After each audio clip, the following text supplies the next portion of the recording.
Dans cette nouvelle vidéo, nous allons voir un exemple de programme simple en Python. Je me place dans un terminal et avec l'éditeur de mon choix, j'ouvre un nouveau fichier texte que j'appelle procsimple.py par exemple.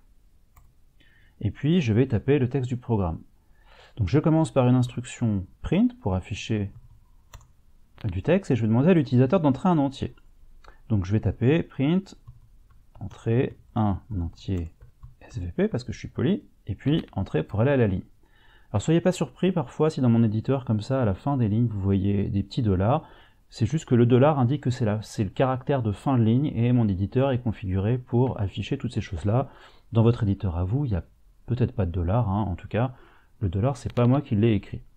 Donc je demande à l'utilisateur d'entrer un entier.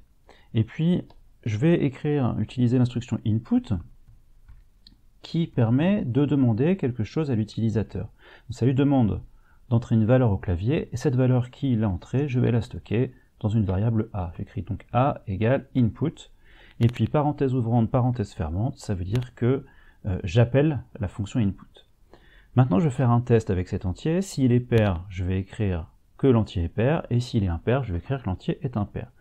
Donc pour faire ce test, j'utilise l'instruction if.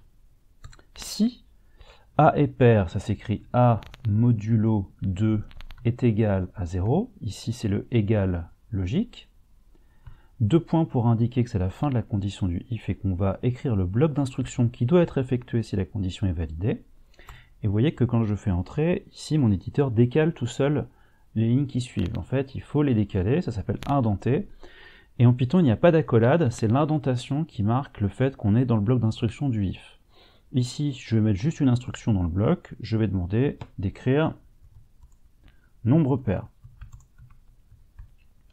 Et puis sinon, alors je retourne au niveau du if, pour indiquer qu'on a fini le bloc d'instruction qui doit être effectué si la condition est validée, je vais mettre un else, c'est sinon, et bien sinon, on va écrire print nombre impair. Oups, nombre impair.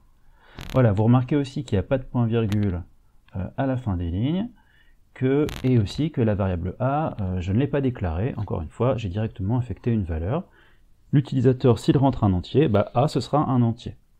Une fois que j'ai mon programme, je l'enregistre, et puis je retourne dans mon terminal, mon programme est bien là, je vais le lancer en tapant le nom de l'interpréteur Python, suivi du nom de mon programme, procsimple.py. On me demande donc d'entrer un entier. Je vais tester d'abord avec un entier pair, 10, on me dit que le nombre est pair, je le relance une autre fois, je vais rentrer 33, on me dit que c'est un nombre impair, donc tout va bien. Voilà, à bientôt pour une prochaine vidéo.